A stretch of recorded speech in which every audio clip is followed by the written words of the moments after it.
got speed? Got speed. Okay.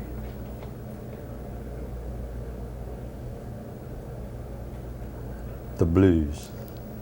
Now I was supposed to say what? What is the Just blues to me? As, you know, as concise as you can make it, but what is it?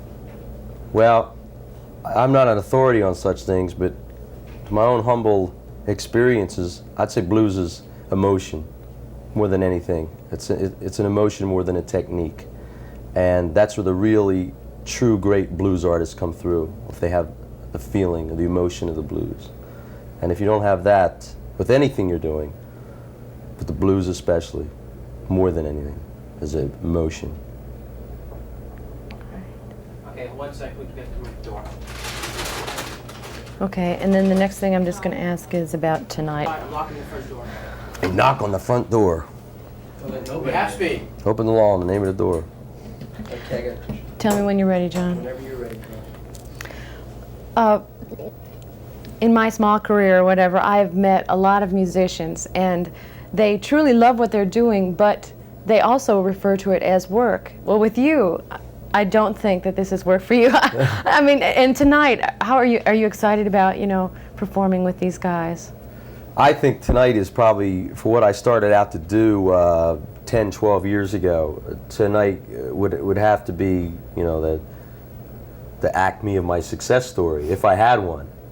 I mean, just to be asked to be a co-host for a program like this, I couldn't believe when I got the phone call. I said, "What? Me? What? What are you, crazy or something?" I said, "Get somebody." He said, "No, George, this, that, and the other." And I said, "Well, I'll do it. I don't know, you know." But when they started mentioning some of the names, I said, "You know," I was walking down the hall, and Albert Collins is here, John Lee Hooker's in this room, Elvin Bishop in this room, John Hammond's coming in, Bo Diddley's going to be here, Willie Dixon. I thought, well, I'm supposed to be paying $15 a whack to see these guys perform. What am I doing in here with these guys? George, I'm sorry, So we're not going to. to me, it's the greatest. Well, tonight you're not going to be sitting in the audience. You're going to be on the stage too. Well, I'll look like I'm in the audience while I'm playing. Oh, that's terrific. Okay. Okay, that's great. Good. We've got scene 40, take 1. George, voiceover. Chuck Berry doesn't play rock and roll. Chuck Berry is rock and roll. Born in St. Louis, Chuck was a bad boy from the word go. On weekends, he played a regular gig with a three-piece blues band, and in 1955, Berry released his first record, Maybelline. Fine. Okay, what we'd like is just slow it down a little bit. I forgot this. I saw all these X's. Yeah, exactly. We go to that. He graduated from school as a beautician Yeah, and worked as okay. a hairdresser. Well, let's get a little pause, like, All right. you know, he is rock and roll, right? And then from school with word go. Can I pause. say his name instead? I like to say his Chuck name. Berry, yeah. Yeah. That's fine. Yeah, really nail Okay, it. Nick, thank you. You can give it A's and B's in that. Because each one has a type. Yeah, well, basically, we're just going to pause. Yeah, okay, I went too fast. I'm Yeah, sorry. that's this first read. It's Okay. no sweat. Okay, let's Check- go with take check. 2, voiceover. Okay, Joe, we're going to work whenever you tell us. Should we go? I have no idea. Yes, If please, anybody John. asks you those questions, just say you don't know. Tell them all to speak to Pat Weller, but I know nothing about the show. Bye. Okay, George, whenever you're ready. Chuck Berry doesn't play rock. Stepped on it. I'm sorry. Ready? Chuck Berry doesn't play rock and roll. Chuck Berry is rock and roll. Born in St. Louis, young Chuck was a bad boy from the word go. After he graduated from beautician school, he worked as a hairdresser. You can pick it up right there because we had a pause. Just pick it up with he graduated. Okay. He graduated from school as a beautician and worked as a hairdresser. On weekends, he played a regular gig with a three-piece blues band, and in 1955, Berry released his first record, Maybelline. Okay, let's take it from here again. Just give me pauses between each. Each is an individual thought, okay? One more time from he graduated. He graduated from school as a beautician and worked as a hairdresser.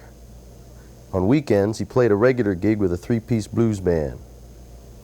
And in 1955, Berry released his first record, Maybelline. One more time, just keep the energy up a little higher. Okay. Start from here. He's not looking at the camera. Yeah, go ahead. He graduated from school as a beautician and worked as a hairdresser. On weekends, he played a regular gig with a three-piece blues band. And in 1955, Berry released his first record, Maybelline. I think you got it. The energy is pretty much the same, I think, throughout. One shot of the guitar. Stop tape. Some of the thing. Yeah, exactly. Some of the signatures before. Yeah. Just slow moves around it. I just got this one shot. It's on the guitar only. Tell me when I have speed. You got speed, John. Okay. Go right ahead. See how I present that. This is Muddy Waters. I'll get a shot of Muddy Waters. So you got to get Muddy, John Lee, Wolf, and Hound Dog. They're like them. Muddy and Wolf, you got to really get because they're not with us. You know, I mean, the other. You walk me through it. I'll just go to each one. Okay. I'm starting on Muddy. Yeah, right there. Can you really read it? I got it. Okay. Howlin' Wolf, down here a little lower. Of course, Hound Dog Taylor. And John Lee Hooker. How's that? That's great. Now just look over like you're looking at your guest. You know, you're listening to them. I know this is just for editing. Very interesting. Don't do that.